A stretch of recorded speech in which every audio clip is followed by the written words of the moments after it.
Queridos, eu quero convidá-los a nós refletirmos na palavra de Deus, livro dos Juízes, o último capítulo e o último versículo. Juízes capítulo 21, o versículo de número 25. Livro de Juízes capítulo 21, o último versículo diz assim: naquela época não havia rei em Israel, cada um fazia o que lhe parecia certo. Eu vou repetir. Naquela época, uma outra versão diz, naqueles dias, não havia rei em Israel.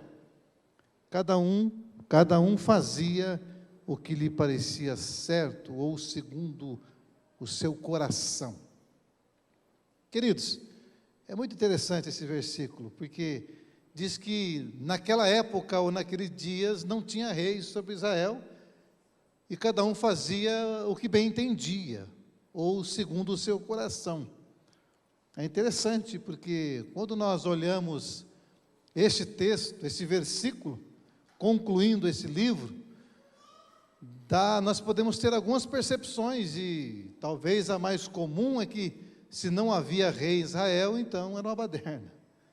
Se cada um fazia o que queria, é porque havia uma anarquia. Porque naqueles dias, naquela época, não havia rei em Israel, e cada um fazia conforme lhe parecia certo, segundo a sua compreensão. Mas será que é isso mesmo? Será que de fato era essa anarquia? Será que, por não ter rei em Israel e por fazer cada um conforme lhe parecia certo, tinha alguma coisa errada nisso? Primeiro, eu quero viajar com você nas Escrituras para nós entendermos o porquê que foi escrito esse versículo. Que época é essa? Que dias era este que não havia rei sobre Israel? Eram os dias imediatamente após Israel entrar na terra prometida. Recordemos a nação de Israel. A nação de Israel nasce em Abraão, que é convocado por Deus: sai do meio da tua parentela, sai da tua terra, para uma terra que eu te mostrarei, e em ti serão abençoadas todas as nações, mais precisamente todas as famílias da terra. Ali nasce a convocação de um Deus que quer um povo para ser luz das nações. Em ti serão benditas, abençoadas todas as famílias da terra, isso é, em Abraão, é porque Deus quis formar um povo dentre todos os povos, embora todos os povos sejam seus, Deus queria ter um povo exclusivo que manifestasse a sua glória, que servisse de referência a todas as nações que não serviam, que não adoravam, que não cultuavam o seu Deus. Deus de Abraão, de Isaac e de Jacó. Você sabe a história, o povo vai para o Egito, 400 anos de escravidão, né?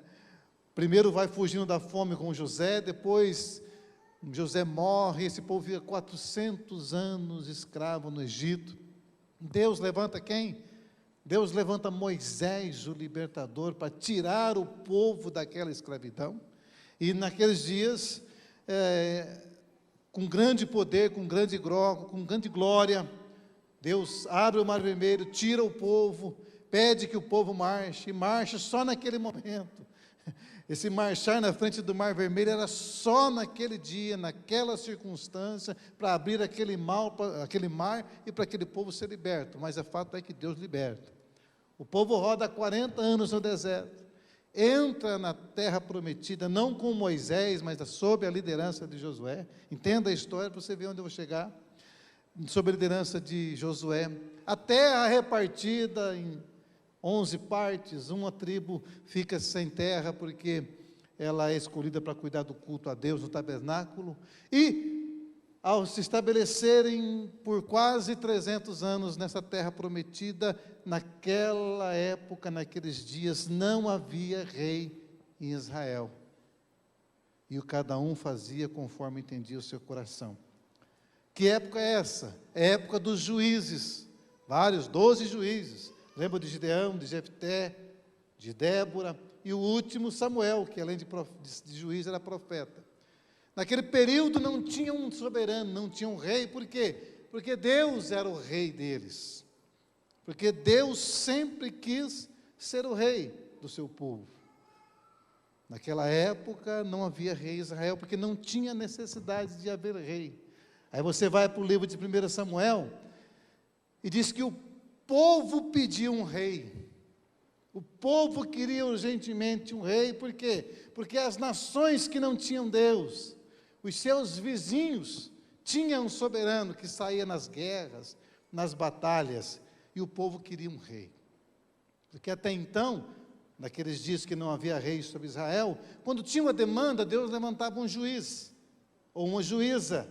E não é esse juiz nos modos que nós conhecemos hoje. É alguém que, às vezes, livrava o povo dos opressores, e às vezes atendia as demandas do povo. Era alguém simples, alguém comum do meio do povo, que era levantado naquela circunstância por aquele período, porque precisava resolver algumas demandas do povo. Mas não tinha um rei em Israel, o rei era Deus. Mas o coração do povo, chamado povo de Deus, que queria, que deveria ser luz das nações, que deveria ser o exemplo, que deveria ser relevante, que deveria inclusive abençoar todas as nações, não se satisfez com Deus como rei. Diz que Samuel, chegaram até Samuel e falou, dá-nos um rei, nós queremos um rei, de todo jeito, Samuel. Está lá em 1 Samuel. Aí Samuel chega diante de Deus e fala, o pessoal aí quer um rei, estão pedindo, querem que eu eleja um rei dentre eles. Eu já estou velho, eles querem reis. Não vão confiar que o Senhor vai levantar outro juiz. Eu quero um soberano guerreador. Aí Deus olha para Samuel e fala assim, olha que palavra, amados, que deixa Deus falar no seu coração. Olha que palavra. Deus olha para Samuel e fala, Samuel, eles não rejeitaram você. Eles rejeitaram a mim, como rei. Então escolhe e dá um rei para esse povo. Então é nessa época que não havia rei em Israel, cada um fazia o que bem entendia, e fazia segundo sua consciência, e faziam porque o Espírito de Deus os conduzia a fazer o que era certo, porque Deus era o seu rei. Mas chega um tempo em que o povo de Deus, que deveria ser relevante, ser luz das nações, ao invés de influenciar positivamente as nações, eles escolhem o molde, o plano político das demais nações, para poder assim ser iguais às outras nações, ao contrário de ser referência e luz para as nações. Aí, a partir de então, você sabe a história, é só você ler os livros de 1 Reis, 2 Reis, 1º e 2º livro de Crônicas, que você vai ver um rei de Israel. Começa com Saul, com Davi, e um rei é bom, abençoa o povo, outro rei é mau e destrói o povo, até o ponto de chegar aos exílios da Babilônia, onde o povo virou idólatra, onde Deus teve que levar o povo embora. Por quê? Porque preferiram a governança humana do que uma governança divina. Mas o propósito de Deus, amados, é que Deus, que Ele seja o nosso rei. Eu entendo que o coração dos filhos de Deus são governados por Deus. Eles não precisam de rei. Eles preferem a governança do Espírito. E nós vamos olhando que o problema da nação de Israel, com relação a Deus, ao querer um rei, eles quiseram que um ser humano, inclusive Samuel, dá todas as condições do quanto eles sofreriam na mão de um rei. Está lá, até a percentagem que eles iam fazer, o que ia fazer com os filhos, o que ia fazer com o dinheiro. Vocês querem, então tem, mas tem condições. Mas revela uma atitude de coração. Preferir ter o governo de um homem do que o governo de Deus. Aí nós vamos olhando então que o problema do povo de Deus, ao perder a sua função, ao perder o seu projeto inicial, ao invés de serem abençoadores e buscarem a bênção, ele revela um coração, e é o tipo dos nossos corações. O problema do ser humano não é governamental, o problema do ser humano não são as instituições, o problema nosso é o nosso coração. Se você abrir comigo em Romanos, você vai perceber, Romanos, se eu não me engano, no capítulo 3, vamos ver se é isso mesmo. Nós vamos perceber o que Paulo fala sobre o coração humano. Porque nós temos, às vezes, a facilidade de nós não nos autoavaliarmos. Nós temos, muitas vezes, a capacidade de olhar para esse mundo e achar que a solução é humana, mas a solução é divina. Só existe uma forma de nós sermos transformados, é um transplante de coração. Nós precisamos de um transplante de coração, porque enquanto nós acharmos que o problema é externo, nós acharemos sempre culpados, seja B, A ou C. Aí Romanos, no capítulo 3, a partir do versículo 10, Paulo está dizendo qual que é o retrato do ser humano. Ele diz assim, como está escrito, não há nenhum justo, nenhum sequer. Não há ninguém que entenda, e ninguém que busque a Deus. Todos se desviaram, tornaram-se juntamente inúteis. Não há ninguém que faça o bem, e não há um sequer. Suas gargantas são um túmulo aberto, com suas línguas enganam. Veneno de serpentes está em seus lábios, suas bocas estão cheias de maldição e amargura. Seus pés são ágeis para derramar sangue. Ruína e desgraça marcam os seus caminhos, e não conhecem o caminho da paz. Aos seus olhos é inútil temer a Deus. Isso revela um coração de quem prefere o governo humano do que o governo de Deus. A verdade é que, se naquela época não havia rei em Israel, e cada um fazia segundo a sua consciência, segundo a sua intimidade com Deus, era interessante. Você olhar o livro de Juízes, é maravilhoso. De vez em quando Deus levanta um, interfere, ajuda o povo, mas o temor estava no coração. Aí o coração vai se corrompendo, e à medida que o nosso coração vai se corrompendo, nós vamos deixando a nossa capacidade, a nossa sensibilidade de ouvir Deus. As demandas do mundo, os flertes com os poderes, e a intervenção da massa, a manipulação de informação vai enchendo a nossa alma, e nós vamos ficando tristes, vamos ficando angustiados, vamos ficando tristes, vamos ficando desanimados, vamos ficando tristes e vamos ficando amargurados, vamos ficando tristes e vamos ficando decepcionados, porque no fundo a nossa expectativa é colocada em homem, e os homens passam, e os homens erram, mas ainda que não tenhamos rei, se o nosso Deus for o nosso rei, nós teremos tudo que precisa. Aí a minha proposta nessa noite é de nós refletirmos sobre a necessidade de transplantar o nosso coração, porque o desejo de Deus foi sempre governar o coração nosso. É interessante que quando Deus vai falar para o seu povo que está na Babilônia, 70 anos escravo por causa da dureza do coração, 70 anos escravo, ele vai falar em Ezequiel, no capítulo 36, sobre a solução definitiva para a humanidade. A solução definitiva para a humanidade não vem de nenhum projeto. Nós, como cidadãos, podemos ter qualquer projeto, vestir camisa, sermos até ativistas, não tem problema nenhum isso, mas fixar a nossa esperança nisso é muito temeroso, é muito preocupante, porque o problema nosso é o coração. Deus quer governar nossos corações, e para governar o nosso coração, Ele tem que arrancar esse coração e pôr outro. Veja comigo, Ezequiel capítulo 36, a partir do versículo 24, lá no capítulo 11 ele já fala alguma coisa nesse sentido, sobre Israel, que está lá na terra estranha, está lá na Babilônia, sofrendo, fala, que dia que vocês vão acordar, que vocês estão na verdade longe de mim, vocês criaram ídolos, vocês me abandonaram o Senhor. Aí ele pega e diz no versículo 24 do capítulo 36, pois eu os tirarei dentre as nações, e os ajuntarei do meio de todas as terras, e os trarei de volta para a sua própria terra. Deus dizendo que vai trazer de novo o povo de Israel para a terra deles, tirá-los lá da Babilônia, e isso aconteceu, mas a solução está aqui, versículo 26, darei a vocês um coração novo, e porei um espírito novo em vocês, tirarei de vocês o coração de pedra, e lhes darei um coração de carne, porei o meu espírito Espírito em vocês, e os lavarei, e os levarei a agirem segundo os meus decretos, e a obedecerem fielmente as minhas leis. Você não consegue obedecer a Deus. Eu e você não conseguimos agradar a Deus. Eu e você não conseguimos nos submeter a Deus, se não tivermos o nosso coração transplantado. Se não tivermos o nosso coração de pedra arrancado e colocado num coração de carne. É ilusão, amados. É a palavra que Deus traz no meu coração essa noite para você e para mim, para essa igreja.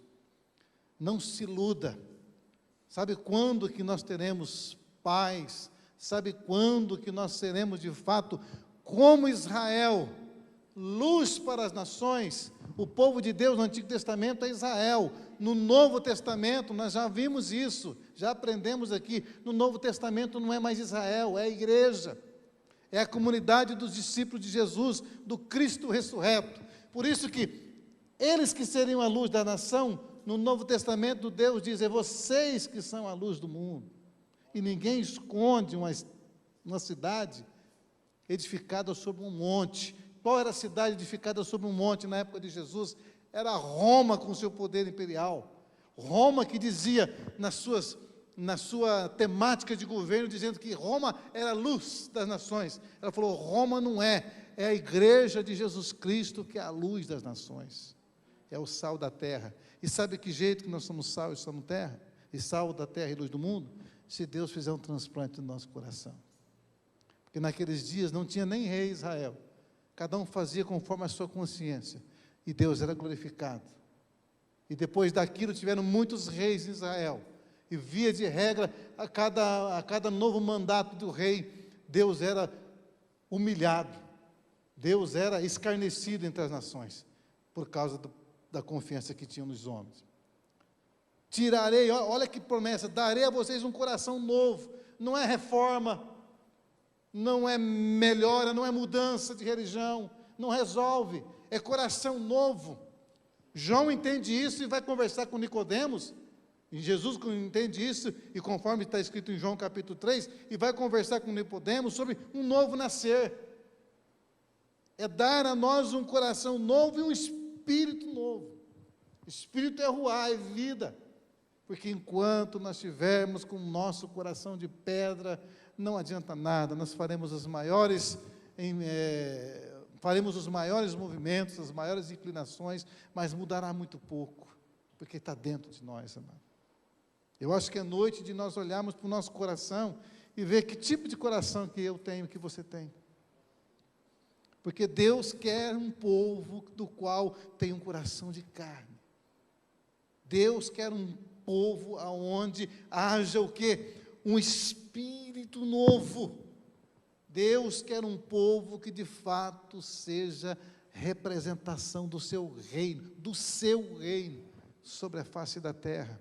E só é possível isso com um coração novo. Agora não me vem no meu coração outra palavra, a não ser aquela de Jesus Cristo falando sobre coração. No capítulo 15 de Mateus, eu não vou ler todo o texto, houve uma contenda entre Jesus e os fariseus, porque os discípulos de Jesus comiam sem lavar as mãos, sem lavar os copos, e Jesus falou, vocês estão preocupados com o exterior, e o exterior não é nada. Ele falou, na verdade, como profetizou sobre vocês o profeta Isaías, e Jesus está referindo no seu capítulo 29 de Isaías, ele falou, esse povo, escute, esse povo me honra com os lábios, mas o seu coração está longe de mim. Em vão esse povo me adora. Olha, adorar ali é oferecer sacrifício. Em vão esse povo me adora, mas o coração deles ainda é de pedra. E um coração de pedra não adora a Deus. Um coração de pedra nem entende os desígnios de Deus. Um coração que não seja de carne, um coração que não seja de fato movido pelo Espírito de Deus. Ele pode ser um bom pai, pode ser até um bom marido, pode ser um bom patriota, pode ser um bom militante, pode ser um bom tudo, mas ainda é pedra, não tem vida. Não será de acordo com o coração de Deus. Um transplante de coração é urgente. Aí Jesus vai dizer que não é o que sai da boca o problema, ele falou, o problema de vocês é o coração, porque é do coração de vocês que saem os assassinatos, saem as calúnias, saem os adultérios, saem as injúrias, ou seja, é da mente. É de um ser que ainda não foi transformado, que sai todas as inquietações, que sai toda a malignidade. Ele falou, o problema de vocês é o coração, e eu quero trocar o coração de vocês. Isso é tão verdade que aconteceu, sabe que dia? No Pentecoste, quando Deus derrama do Espírito e aqueles homens se quebrantam, se convertem, e convertem aos milhares, porque o Espírito de Deus sopra sobre eles, e aí sim eles conseguem reconhecer os seus pecados. Eu entendo, amados, que esses dias que nós estamos vivendo, que semana difícil, que semana angustiante, que semana complicada, eu entendo que a palavra para a Igreja de Jesus Cristo no Brasil, embora a Igreja Evangélica Brasileira, que é multifacetada, que tem as suas maiores diversidades e denominações, eu entendo que a palavra para nós como comunidade, nessa noite, começar por nós, é arrependimento. É arrependimento. No dia de Pentecostes, no capítulo 3, 19 de Atos, Jesus, o Espírito inspirando a Pedro, Pedro falando sobre Jesus, e eles perguntam o que tinha que fazer, eles falam assim, então, arrependei-vos, para que sejam apagados os pecados de vocês, e venha o tempo de refrigério pela presença do Senhor. Amados, é momento de nós arrependermos e analisarmos qual é o coração que nós temos. Que coração nós carregamos. E como nessa semana nós vimos o coração de tanta gente. Em tanta postagem, em tanta fala, em tanta discussão, em tanto ódio, em tanto sarro, em tanta ironia. Um lado se degradando com o outro. Eu fiquei muito triste. Não sou contra, sou favorável a manifestarem, a irem ordeiramente pelas ruas, a contestar esse resultado que me parece que foi fraudado. E se foi fraudado, é responsabilidade deste governo e das Forças Armadas virem a público, apontarem as fraudes e tomar a iniciativa de destituir, que se grave, de destituir todo aquele STF e implantar um superior tribunal militar. Se houve de fato a fraude, as autoridades precisam vir ao público e assumir suas responsabilidades. Ok, não tem problema nenhum. Se não houve, que venham a público e digam, não houve, é boato, é mentira, e pacifique a nação, e aceite a derrota.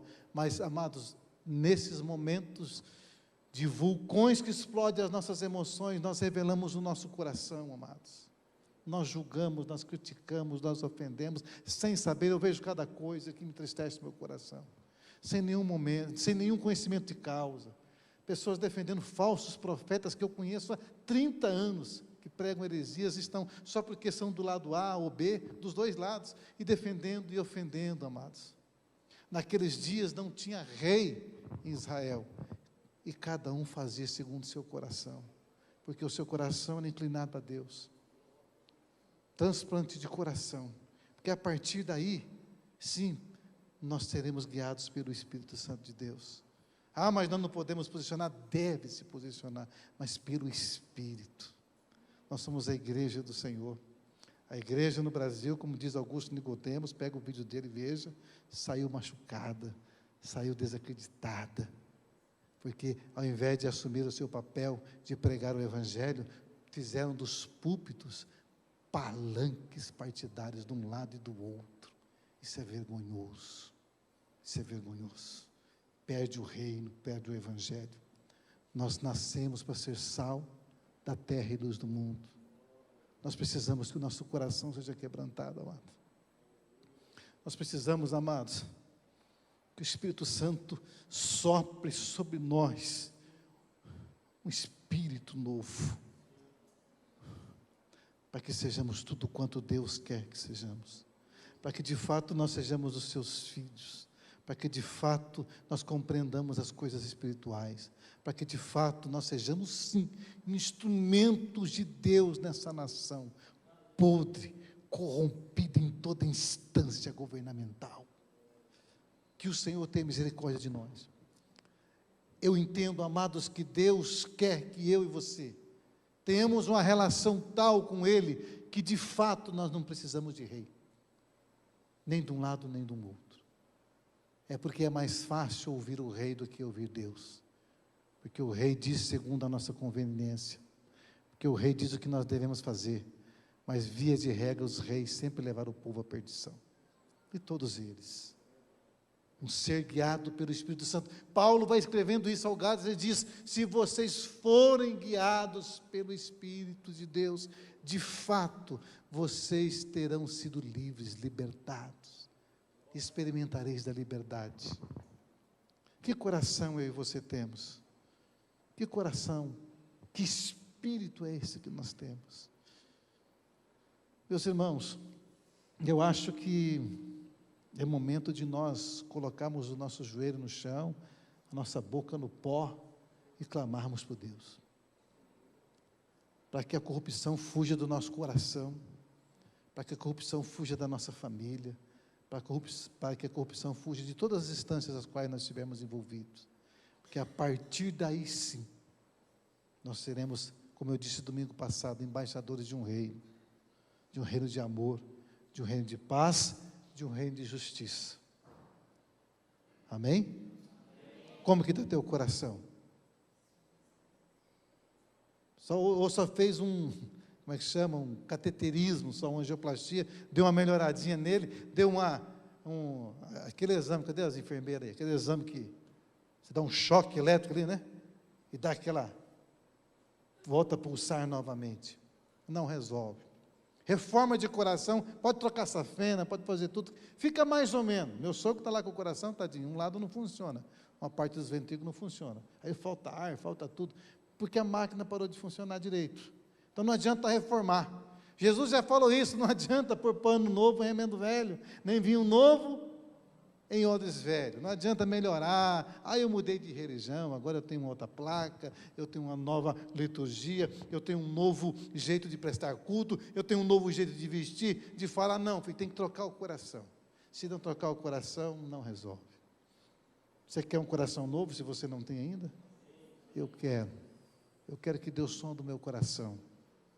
Eu quero que, de fato, o Espírito Santo me quebrante.